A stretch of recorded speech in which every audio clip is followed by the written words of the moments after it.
Welcome everybody to another Mike Reads Reviews from my backyard on this beautiful spring afternoon. So guys might have noticed quite a few things. Number one, the microphone I normally use is not in the picture.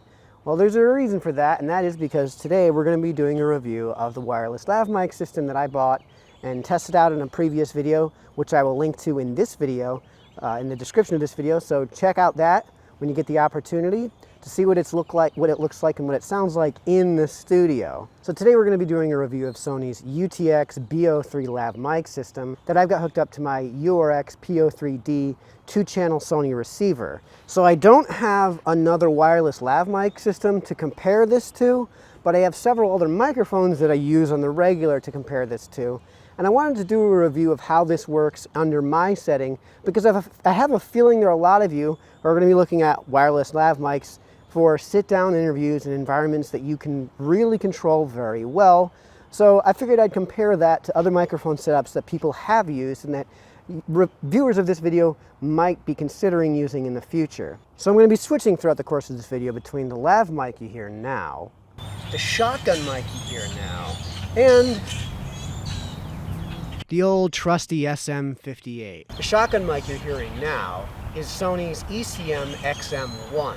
And the reason I'm using all Sony branded equipment is because the camera you're watching this on is Sony's HXR NX100, and I figured I'd stay within Sony as much as I possibly could so that I could be sure that all my equipment is actually going to work in unison. Now the other caveat I have to give is that I don't have my mixer, which allows me to control EQ before we get into recording. I'm not recording on my computer. I'm actually recording on a Zoom H600. And I normally would do some minor editing in post to control for background noise.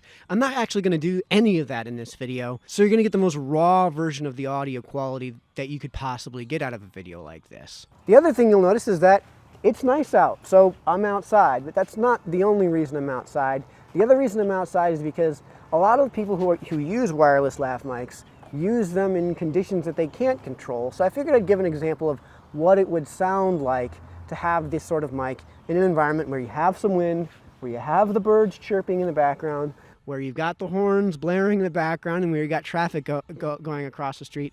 So you can see what level of noise all of these microphones pick up. See, there goes those sirens, folks. Okay, so let's dive right on into this view and start with the topic that everyone's here to see, I'm sure, which is the quality of the sound. So you can see from the shotgun mic, from the lav mic, and from the SM58s I normally use to do this show, the SM58 does 100% produce the best quality of those three type of microphones. So if you're just blindly looking for the best quality, you're probably not looking for a lavalier mic in general, or at least this lavalier mic.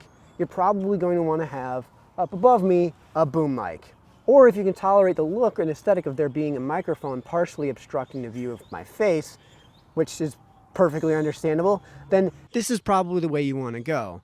But there's one thing that neither of these microphones really allow you to do at any type of quality. And as you can tell from the shotgun mic, the quality we're talking about isn't very great, and that is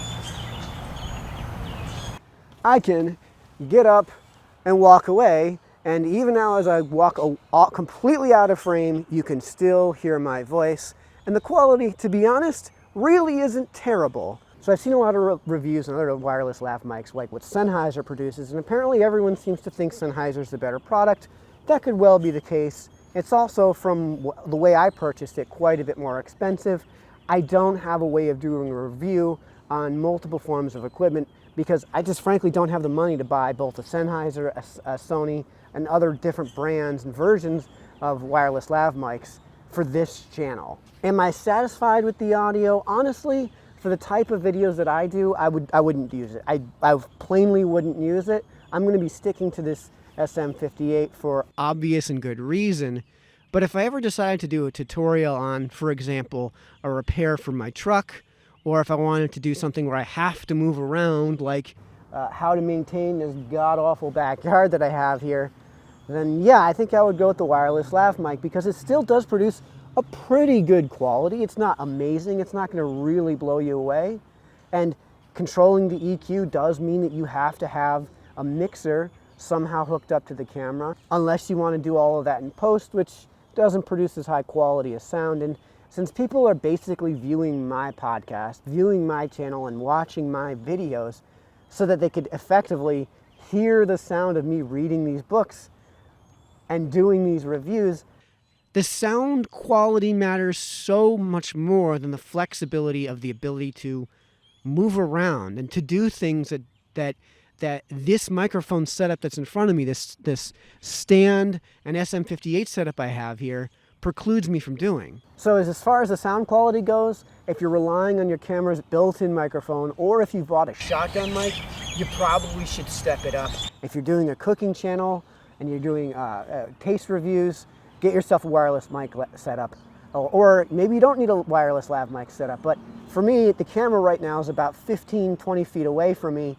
So the fact that I don't have to carry so many cables out to my backyard and can run entirely off the battery, that's incredibly helpful.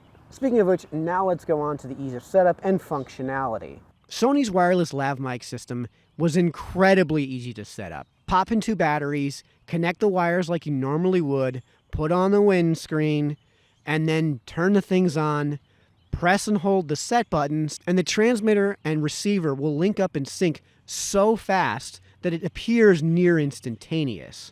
I took this wireless lav mic setup with me to CPAC this past year, where you'd think that there'd be a tremendous amount of radio and RF interference, but I didn't experience any of those problems. I'm not experiencing any of these problems right now, even though the police department and their radio tower is about 200 yards that way. I'm not experiencing any problems in my office, so I have to assume that in terms of the RF signal, it's pretty good. Now, I'd love to do a test of how far I can get this. There are other videos that do that for this exact lav setup. I don't have a way of doing that because I don't have a camera operator. So for me to set the camera up on a tripod and walk backwards, as far as these things go, and they go pretty far, I just don't have a good way of doing that. So sorry folks, I'll link to a video that actually does a pretty good job of reviewing the distance that you can get on this signal. The other thing that's really nice is that the setup is fairly inconspicuous. So if we move the SM58 completely out of the way, you can see that it looks like there's basically no microphone in frame. And if I really did a better job of attaching this, I'd probably put it on my undershirt and then cover it up with the lapel or tape it to the inside of my shirt, and then you couldn't see it at all and you'd still get equally good quality. So if you're traveling and you've got a sit-down interview with somebody else, this is probably the way to go, especially with the 2-channel receiver that I have. Okay, now let's talk about some areas that I consider to be flaws, because the receiver, though it does come with a hot shoe mic adapter, it doesn't come with any connectivity to the pins that are in the hot shoe for my HXR and X100, which, being that they're both Sony branded products, you would hope that there would be, so that I wouldn't have to rely on battery charges or using the USB connection in the back of the receiver to get myself power from an outlet. Which, by the way, folks, totally defeats the purpose of having this type of setup for a shoot where you're going to be, say, off in the woods, or you're going to be on some playing field, or you're going to be in some situation where you can't guarantee that wired power source. So having the hot shoe adapter is convenient because it means I don't have to worry about where I'm going to stick it, either on my tripod or on the camera itself, or just on some shelf out of the way. But it would be far more helpful if that adapter, if that connection was some sort of electronic connection to the camera's hot shoe, so that I wouldn't have to worry about a power source. All right, I couldn't have this review without an earnest talk about the battery life, because although the battery life on the transmitter, which is behind me right now, is actually quite impressive, I've been very disappointed on the battery life with the transmitter, which I realize I bought separately. But the point is, I can get, from my estimates, 2 or 3 hours out of the transmitter, but only about an hour, hour and a half out of the receiver, which when you're doing an event like CPAC is brutal to constantly have to change batteries. But that said, in both the case of the transmitter and the receiver, changing batteries is very easy, and the fact that it uses AA batteries rather than 9 volts or AAA batteries is some degree of convenience, because it's a bit easier to get your hands on AA's than it can at times be to get your hands on some AAA's or some 9 volts. All right, so let's talk about the price here, because This is, for its quality, from what I understand, the cheapest way to set this up. And if you've already got a Sony system, there's some degree of convenience that it affords, but the setup I have isn't cheap. Now, I'll give a little pro tip for everyone looking to set this system up that I have. I have a 2-channel receiver and 2 transmitters. The cheapest way to buy this is to buy the transmitter separately from the receiver setup. So buy 2 transmitters and buy 1 2-channel receiver separately. I got my receiver from B&H and the transmitters from Amazon, and it seemed that was the cheapest way to set this up. So pro tip, if you're looking to buy a 2-channel setup, look into buying the parts separately because it might wind up actually being cheaper. Okay, so we're back in the studio for a brief bit because there was something I failed to mention and that I think I should mention, but I don't know exactly what to do with it, and that is that if you take the mic off of your lapel and hold the mic right up to your mouth, all of a sudden the sound quality gets so much better. In fact, it rivals the Shure SM58s that you've been hearing throughout the course of this video. I don't know exactly what to do with this, but I'll point out too that there were folks at CPAC that were interviewing people where they were simply holding the receiver in their the transmitter in their hands and then extending the lav mic out to the person they were questioning to answer their questions so that they would speak into the lavalier mic just like I'm doing now. Now, like I said, in my studio setting, I have no idea what to do with this. And the whole point of the lavalier mic, the whole point of the wireless system, at least for me, is to afford some degree of flexibility so I can move around. And having to, even if I attach this to my belt, having to hold the microphone with my bare hands to my mouth really kind of defeats the purpose. So again, I don't know exactly what to do with that, but food for thought. All right, so I know I like to close these reviews with a number rating on a scale of 1 to 10.